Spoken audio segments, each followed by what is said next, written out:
guys, apa kabar? Perkenalkan, saya Nisa. Di sini, saya akan menjelaskan kepada teman-teman mengenai bahaya penyalahgunaan narkotika. Oh iya, kita mulai dengan mendengarkan cerita dari pemuda bernama Riko. Dulu, saat masih sekolah, Riko dikenal sebagai murid yang aktif dan pintar di kelas.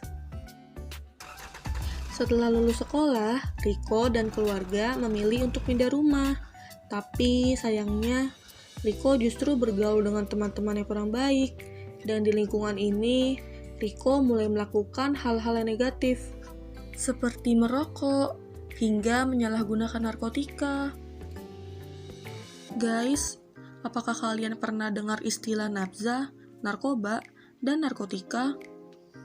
Nafza atau narkoba merupakan istilah yang biasa digunakan untuk penyalahgunaan suatu zat. Nafza atau narkoba adalah singkatan dari narkotika, psikotropika, dan zat atau bahan adiktif lainnya. Narkotika adalah zat atau obat yang berasal dari tanaman atau bukan tanaman. Narkotika dapat menyebabkan penurunan, perubahan, dan hilangnya kesadaran serta rasa nyeri. Selain itu, narkotika dapat membuat orang menjadi kecanduan dan ketergantungan.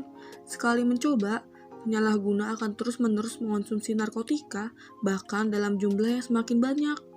Penyalahguna narkotika adalah orang yang menggunakan narkotika tanpa hak atau melawan hukum. Pecandu narkotika sendiri adalah orang yang mengonsumsi atau menyalahgunakan narkotika dalam keadaan ketergantungan, baik secara fisik maupun psikis.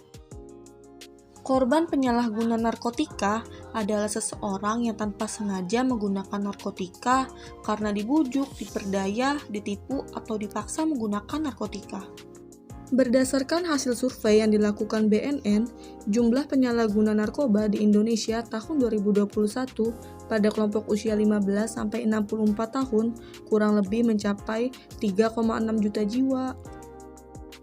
Menurut Undang-Undang Nomor 35 Tahun 2009, narkotika dibagi menjadi 3 golongan. Pertama, narkotika golongan 1, yaitu narkotika yang dilarang digunakan untuk kepentingan medis karena berpotensi sangat tinggi menyebabkan ketergantungan. Contohnya, ganja, heroin, opium, sabu, ekstasi, dan lain-lain.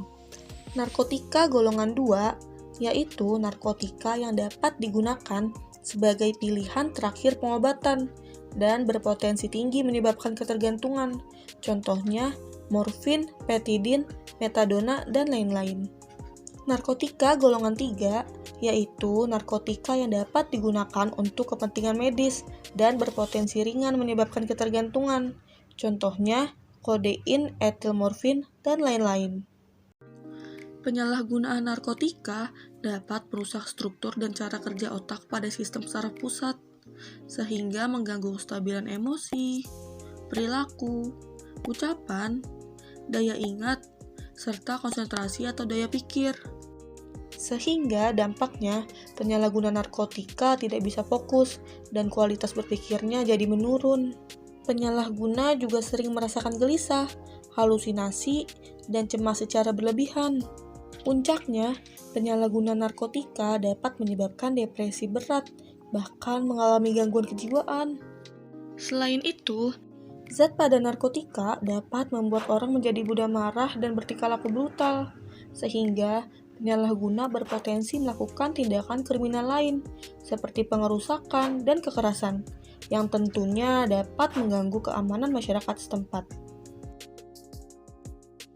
Penyalahgunaan narkotika juga menyebabkan rusaknya organ pada tubuh manusia, seperti kerusakan pada jantung, paru-paru, ginjal, hati, sistem reproduksi, sistem pencernaan, dan organ lainnya.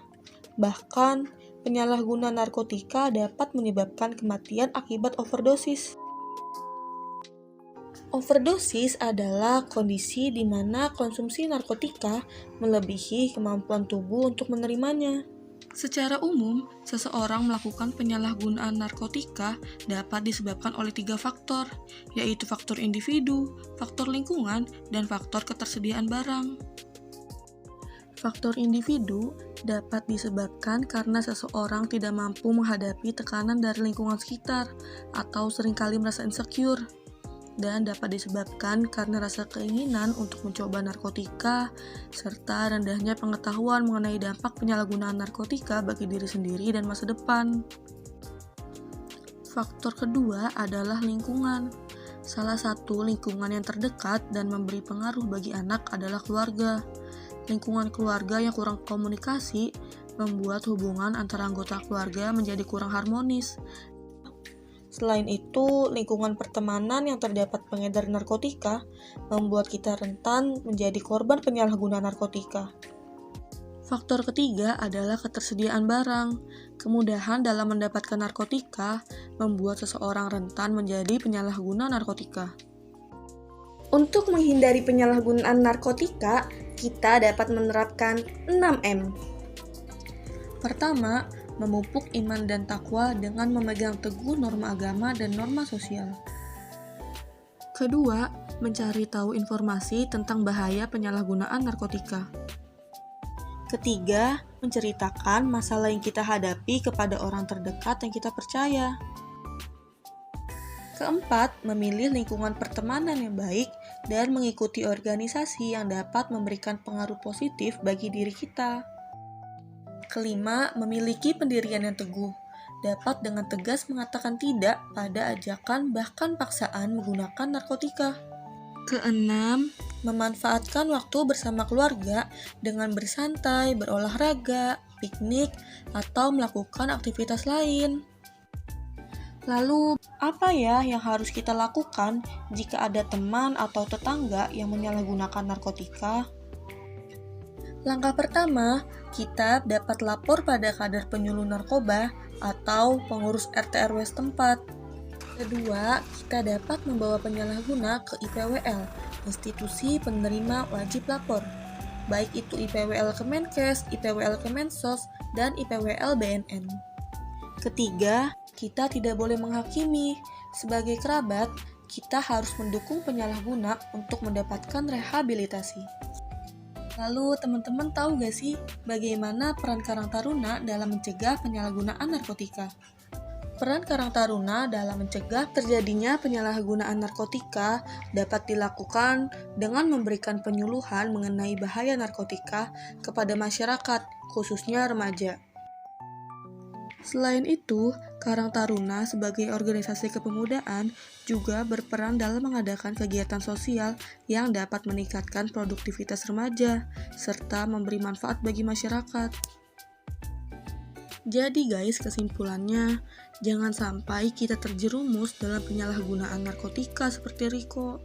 Karena sekali kita menyalahgunakan narkotika, sudah jelas akan memberikan pengaruh negatif, nggak cuma bagi diri kita, tapi juga bagi keluarga dan lingkungan sekitar. Lebih baik kita belajar mengenal diri sendiri, mencari tahu apa kegiatan yang kita sukai, dan mulailah mendalami hal tersebut. Dengan begitu, kita akan disibukkan pada hal positif yang sesuai dengan passion kita. Jangan takut untuk bermimpi, bermimpilah, dan teruslah berproses untuk meraih apa yang kita impikan, hingga kita tidak punya cukup waktu untuk melakukan hal negatif. Karena pemuda punya banyak pilihan, tapi narkoba bukan pilihan. Sekian dari saya, terima kasih ya atas perhatiannya. Semoga informasinya dapat bermanfaat.